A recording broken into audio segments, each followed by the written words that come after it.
Welcome! In this video I'm going to show you how to make this gorgeous pizza peel.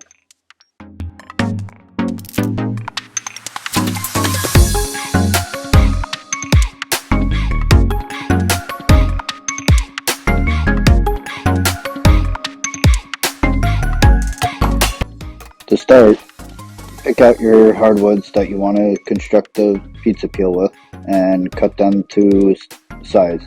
My pizza peels are 16 inches long in body, so I normally go to 17 inches to give me an extra set of play in case of any mistakes or bad pieces of wood. Make sure that your inner pieces that are going to connect to your handle are 18 inches long to accommodate the curvature into the handle from the body. Since I'm constructing 3 pizza peels at once, my pieces are going to be a lot longer than what I suggested. But now we have to run them through the planer. Give us a nice face to work with. This is one of my favorite parts as the wood goes through the planer and see it come to life through the other side.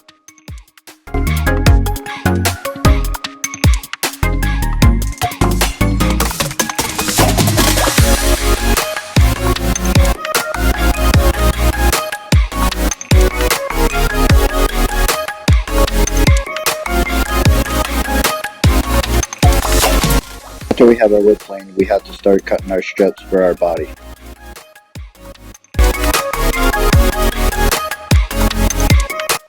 I'm going to be swapping out my saws right now. I just recently picked up the DeWalt 8-inch table saw. I like it to do my strips because the fence is more accurate than the slide one on this Hercules saw. I keep my 10-inch Hercules around because all my jigs have been built around that saw and have yet to start making any jigs for my new saw. So you'll see me swap between the two saws during this build. Remember when you're designing and cutting your strips that the body of the pizza peel is going to be 16 inches long, so you want to try to go 16.5 to 17 inches wide in your board design to give yourself some excess to be able to play around with should something go wrong during this build. What you see me doing here is I'm essentially joining the board so I have a nice smooth clean edge to start cutting my strips out of this Padook with.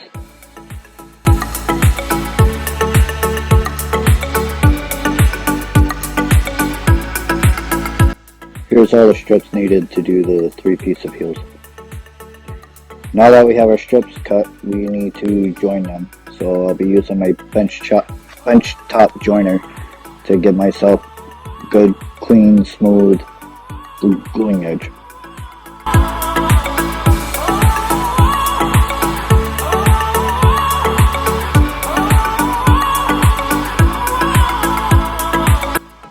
After our pieces have gone through the joiner, we do a dry fit to make sure our seams are going to be nice and tight.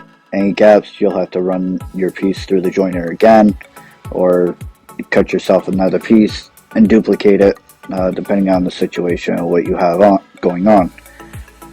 I like to do a dry fit because it also makes sure I have my pattern correct.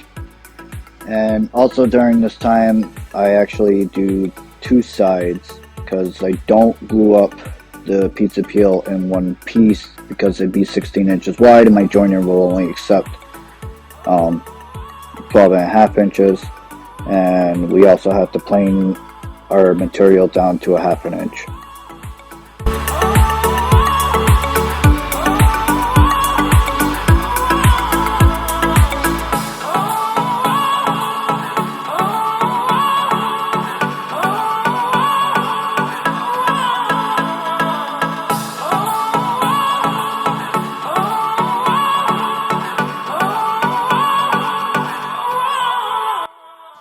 After you're satisfied after the dry fit, apply your glue and commence the gluing up.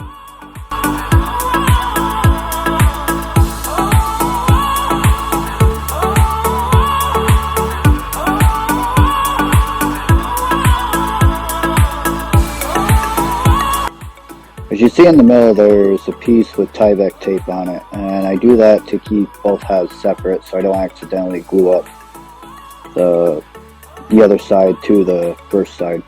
Now here we have all of our pieces to our body ready to go.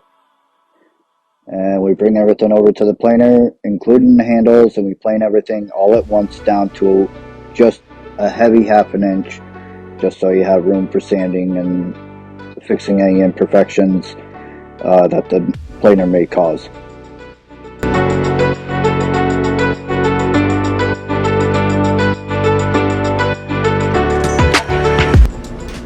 We're not even through yet, and we already filled up a 30-gallon bag. It's a lot of work. After everything's planed down to a 1/2 inch, I like to whip out my cross stud jig and align everything to my pre-cut line and shave off the bottom so it's nice and straight. The bottom being the bottom of the peel, not the upper portion towards the handle where the 18-inch piece that's closest to your handle protrudes out from the rest of the board. This will also help with alignment when you attach the handle to your two halves of your body.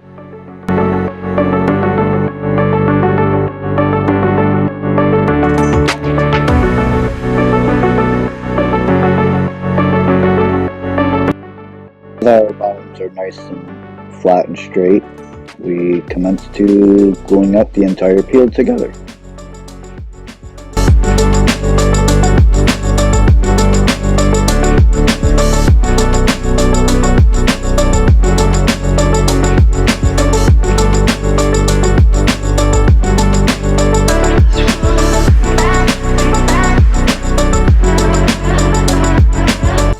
At this time, when you're doing your glue up and you're putting everything together, you want to make sure that your entire bottom is flush with each other.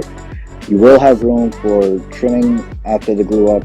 Obviously, your boards are going to move a little bit while you're clamping down, but do your best to try to keep everything nice and flat and flush.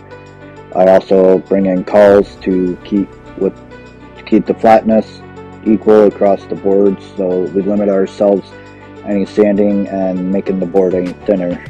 Typical pizza peel is around a 1/2 inch thick, so with us just being a heavy half, there isn't a whole lot of room for error during this part.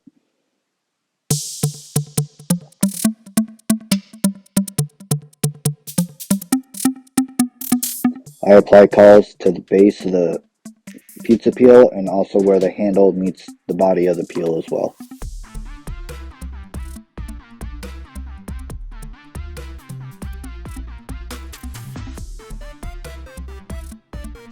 There we have it, 3 pizza peels and a complete glue up. This walnut one in the center, the walnut handle and the body has some interesting characteristics. I can't wait to see what it's going to look like when it gets oiled. This one right here.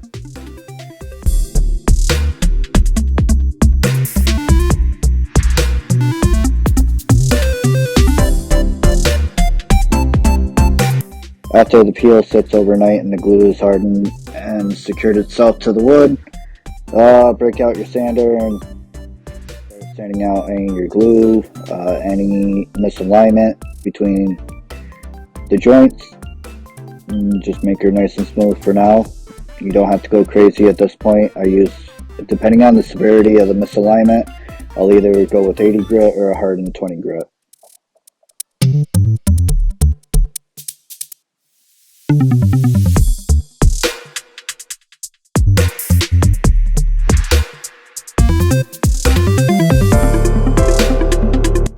After everything is nice and flush and flat, we break out the crosscut sled again. Sorry for the bad angle on this, but we do a final trim to the bottom to make sure everything is nice and straight and flat. We need an accurate measurement to measure from the bottom towards the top of the body, 16 inches, so we can make our guideline for our curves. You'll understand more in the next scene.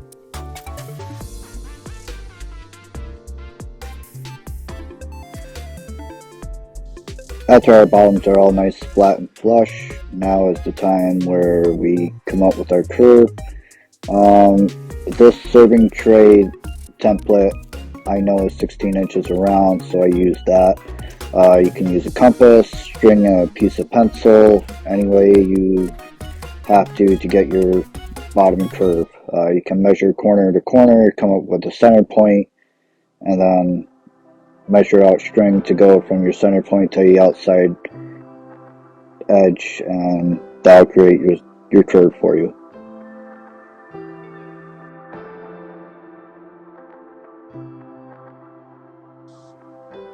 Now take your peel and measure from the bottom towards the top of the body, and then strike a line at 16 inches, then move to the other side and do the same.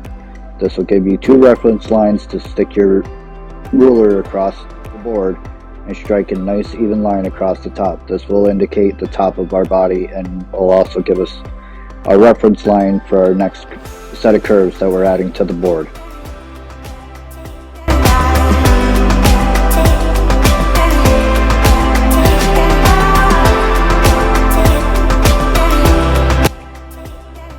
Now with our line in place, I'll take 80 grit sandpaper and use it as our tracer for our outside and inside corners. Make sure your reference line and the outside of your sandpaper sits just outside the handle to do your inside curve. Here are the lines that I did. I don't know how well you're going to be able to see the pencil in some of the darker woods, but I can see it to the naked eye pretty well. Through a camera, I know things can get lost a little bit.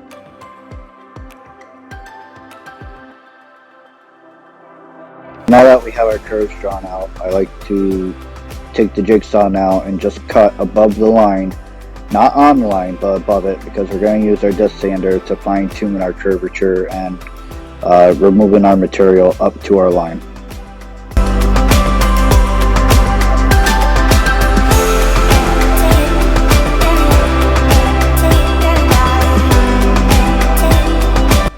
Now I'm fortunate to own a disc sander, so this makes things really easy. If you don't have a disc sander, you're either sanding by hand or by any means possible sand up to your line. I mean, you can take the risk of running your jigsaw right along your line and then fixing any imperfections that way, but I like to play it safe and I'd rather cut near the line and then sand up to the line after that.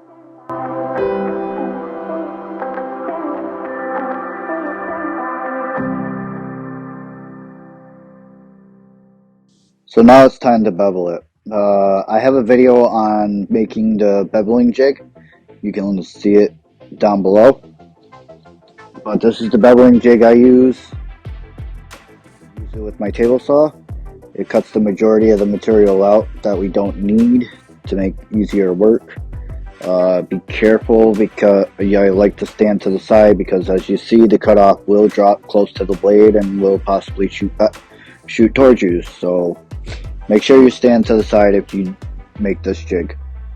Some of you guys might recognize some of these clips. Unfortunately, for some reason my camera quit when I was actually doing a recording for this, and I happen to still have these leftover clips from a reel I did a week or two ago. But you get the general idea. You make the jig, you put your peel in there, you rotate it around the curve to cut out the majority of the material, and then after you have everything cut out, you then commence to fine-tune sanding, which you'll see in a moment. So after we cut out the majority of our material, sorry about the camera work here, I'm still kind of new at doing this sort of thing, as you can tell from my commentary. Anyways, you take your sander and you start sanding out your high spots and trying to make everything all unison around the edge with your bevel. Just keep working it around. I like to use 80 grit because it makes quicker work. Depending on how much material you're able to get off, you could probably move up to a 120 and do this a little slower, but I found 80 grit seems to work the fastest and the best during this time.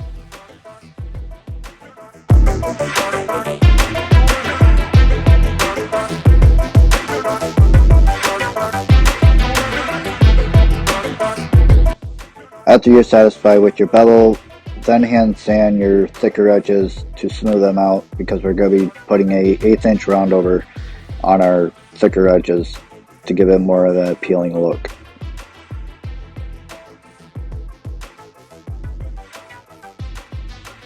I then take my trim router with the 1/8 inch round over bit and go along both sides of the handle and towards the top part of our body, sort of trickling out as the curve comes apart.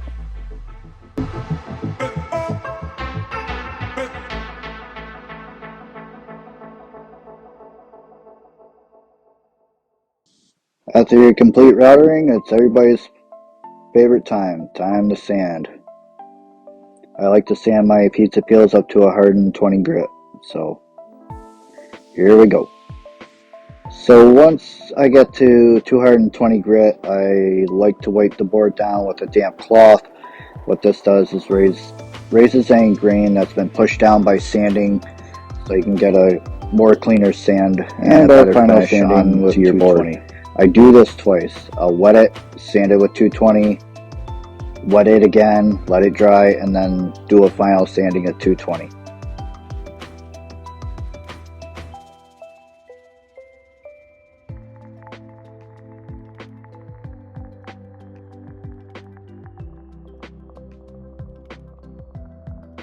And there she is. This is how I like to finish them. I will brand the back where the handle meets the body.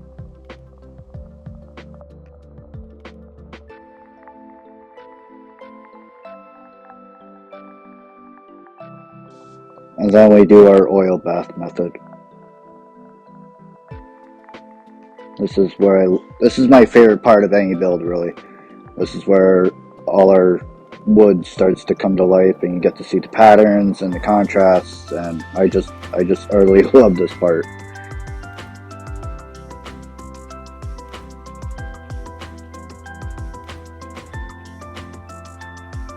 And here she is, fully beautiful. Her colors are nice and bright. She looks gorgeous. If you enjoyed the video, please hit that subscribe button, hit that little bell to be notified anytime I upload a short or a regular video. And yeah, I hope this helps you in your pursuit of woodworking and you enjoy building pizza peels as much as I do. Have a good day, everybody.